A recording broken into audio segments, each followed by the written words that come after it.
بسم الله. السلام عليكم ورحمة الله. هنعمل الجبنة القريش بقى بالمنفعة المرة دي بطعم تحفة وبطريقة سهلة جدا. دول معايا كده دي اول كيلو لبن. بسم الله. معايا 2 كيلو لبن. الوصفة بتاعتي هنعملها مع بعض وهنشوفها بطريقة سهلة وجميلة جدا جدا وبخيرها كده. وده الكيلو التاني لبن سايب عادي جدا من عند اللبان اهو. هعملها بحوالي 2 كيلو من اللبن. عايزه تجربيها في كيلو جربيها، بس انا هعملها المره دي بقى بالمنفعه. انا عملتها لكم الجبنه القريش قبل كده من غير منفعه وكانت تحفه، بس كانت الكميه مش كتير، لكن النهارده ان شاء الله الكميه هتكون حلوه جدا. انا هخليها بس كده تدفى دفيان دمع العين، هتكون دافيه بسيط كده يا دوب بس يطير بردها كده خالص، وبعد كده دفيان دمع العين، وبعد كده هندفع عنها ونشوف هنعمل فيها ايه. كده اللبن معايا دافي اهو. اختبر الدفيان بتاعه ازاي بصباعي الصغنن ده وهعمله كده. شايفه هلاقي فيه دفيان بسيط جدا، هيكون دافي بسيط جدا.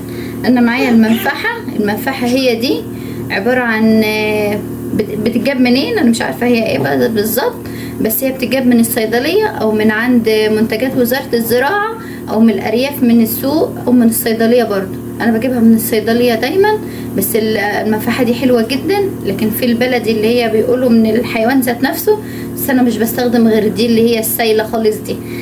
انا هحط منها، بس دي معايا حاميه جدا فبتخلي معايا الجبنه تعمل بسرعه. انا كده طفيت البوتاجاز اهو، وهحط معلقه كبيره بتاعه الاكل اهو. بسم الله. من المنفعه دي هحط المعلقه الكبيره كده، بس انا نزل مني حبه صغيرين اهو، وهقلبها كويس جدا كده بس، وهغطيها وهستنى عليها شويه كده. اول ما تعمل معايا جبنه هنشوفها مع بعض. شايفين ده لسه لبن حليب اهو. انا هسيبها بقى شويه كده وهنرجع مع بعض.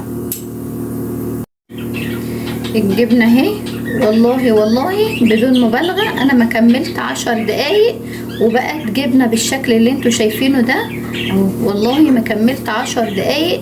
انا حاطه المنفعه قدامكم، يا دوب ان انا بس جهزت حاجتي وجيت لكم على طول. ادي الجبنه اهي، ودي الاشكال اللي هنعمل بيها الجبنه اهي. الاشكال دي رخيصه جدا، تقريبا الواحد الاربعه بجنيه او الواحد بنص جنيه، حاجه زي كده، رخيص جدا. ماشي يا كوكي. فانا كوكي عشان كوكي وازعاجها فانا خليتها جنبي علشان ما تقعدش كل شويه مامي. انا جبت معلقه كده، ودي الاشكال اهي بتاعت الجبنه. بتتباع من عند اي بتاع حد بتاع ادوات منزليه او حد برضو اللي بيبيع المنفعه ومنتجات الالبان والحاجات دي اهي. شايفين الجبنه اهي بالشكل ده، بتنزل الميه اهي، وهتكون معايا بالشكل ده. هجيب صينيه كده او اي حاجه ان انا هوقفها كده، بس مجرد بس ان انا مخلص الجبنه بتاعتي كلها كده الكميه، هعبيها كده في الاشكال بتاعتها زي ما انتوا شايفين الجمال بالشكل ده كده، وهوقفها هنا كده جنب بعض. حلوه جدا وسهله جدا وروعه، طريقتها سهله في منتهى الجمال اهي. وهنشوف كل الخطوات مع بعض دلوقتي. انا هملى بس كل الكميه معايا كده اهو. هعبي كل المعب بتاعت او الاشكال بتاعت الجبنه كده، وهركنها هنا كده جنبي في الصينيه، وهوريها لكم بس ان شاء الله لما اخلصها. شايفين ما شاء الله 2 كيلو من اللبن طلعوا لي قد ايه من الجبنه. بسم الله ما شاء الله، ولا حول ولا قوه الا بالله. انا كده هعمل ايه؟ هقلبها على الجنب التاني، بس انا لسه مزنقاهم جنب بعض عادي مش هيحصل لهم حاجه. هعمل كده اهو، واروح اقلبها كده على الجنب التاني بايدي عادي جدا. شايفين الجمال؟ حلوه جدا وسلسه وسهله وروعه، وطعمها في منتهى الجمال. جبنه بخيرها بقى، وانتوا عارفين الجبنه بخيرها غاليه جدا بره، لكن انت هتعمليها في البيت بكل سهوله ورخيصه جدا وما كلفتكيش اي حاجه خالص اهو. لو عندك الحاجات اللي انا شغاله بها دي هتكون سهله عليكي جدا تعملي الجبنه في اي وقت تكون موجوده عندك في البيت. انا برضو هقلبهم كده وهوريلكم علشان الفيديو ما يطولش عليكم. شايفين كل اللي انا بعمله ان انا بقلبها. ودي كده الجبنه بعد ما قلبتها كلها بالشكل اللي انتوا شايفينه ده. ماشي روح اروح اقلبها كمان مره. اهي شايفين مسكت نفسها ازاي؟ هقلبها كمان مره على الجنب التاني بالشكل اللي انتوا شايفينه ده. قبل ما اخلص كل الكميه هرجع اقلبها تاني. بقلبها حوالي مرتين 3. ودي كل الخطوات معاكم اهي بالراحه، واحده واحده وفي منتهى الجمال. الله اعظم العزه لله. طبعا انا جبت بقى كده طبق او اي حاجه او اي حاجه ان انا هحط فيها الجبنه بتاعتي كده. بعد ما خلصت، هي خلصت كل العمليه كلها من اولها لاخرها، ما بتاخدش معاكي حوالي تلت ساعه من اول ما بتعملي الجبنه لحد ما بتخلصيها وتكون معاكي جاهزه كده. اهو شايفين هي دي الجبنه وشكلها في منتهى الجمال والسلاسه والطعامه وماسكه نفسها وحلوه جدا جدا. اهي هي دي الجبنه القريش بالشكل اللي انتوا شايفينه ده. طبعا انا خدت الطبقه اللي احنا حطيناها دي، بسم الله هروح رش عليها كده حبه من الملح، حوالي كده نص معلقه من الملح علشان تتغلف فيها كده وتبقى ما تكونش دلع ولا اي حاجه. عايزاها دلع بتقللي الملح بايدك بقى انت كل حاجه. والشرش ده برضو مش هنرميه خالص، هنخليه نعمل بيه وصفات تانية كتير ان شاء الله مع بعض. اهو دي الجبنه بالشكل اللي انتوا شايفينه ده اهو. هحط منها حبه كده في الطبق. عايزه تعمليها بالشطه بتعمليها برضو بالشكل اللي انت شايفاه ده. هوريكي كل الخطوات معاكي ان شاء الله اهو. ودي شكل الجبنه القريش، طعمها وشكلها في منتهى الجمال والسلاسه وروعه. كل ما بتقعد معاكي بقى كل ما بتمسك نفسها اكتر وبتكون طعمها حلوه جدا. بتبقى اطعم من جبنه العلب واصح وبخيرها وطعمها في منتهى الجمال. ماشي. ودي الجبنه القريش معايا اهي. ده الشرش اللي طلع منها اهو.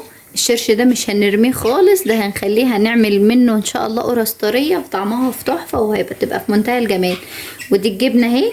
ودول حبه من الجبنه تاني لو عايزينها بقى بالشطه بنروح بقى رشينها بقى شطه كده عليها من فوق، او نحطها في مصفى شويه بالشطه وهتكون شكلها تحفه زي ما انتوا شايفين كده بالشكل الجميل ده. عايزينها ساده برضو اهي. ودي الساده، ادي الجبنه الساده، ودي الجبنه بالشطه.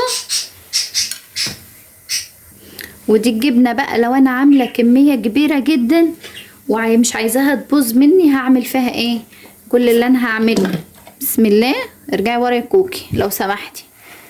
كل اللي انا هعمله ان انا هحط كده لبن حليب. لو دي كميه كبيره وانا مش عايزاها تبوظ مني هحط كده كوبايه لبن حليب عليها او اغطيها باللبن الحليب، وهقطع عليها كده قرن من الفلفل الحامي او العادي، اي فلفل عندك يحفظها لي وبيطعمها لي وبيخليها زي الجبنه الاسطنبولي بالظبط.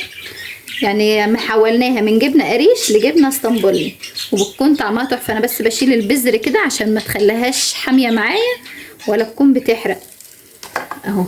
ودي بتقعد معاكي كده من السنه للسنه بالشكل ده لو هي جبنه كتير. لو انت عامله كميه كتيره وعايزه تحتفظي بيها. دي كل المعلومات عن الجبنه القريش، ازاي تخزنيها وازاي تشيلها عندك من السنه للسنه وازاي تعمليها بكل سهوله في البيت وفي منتهى الجمال وفي وقت. والله كل ده ما خد مني تلت ساعة وانا قاعدة معاكم. مجرد ما انا حطيت اللبن قبل ما يدفع على النار رحت حاطه له المعلقة من المنفعة وزي ما انتوا شفتوا كده. يا ريتني لو فتحتها بس مباشر هيكون افضل ليكم، كنتوا هتشوفوا كل حاجه والوقت محدد ليها.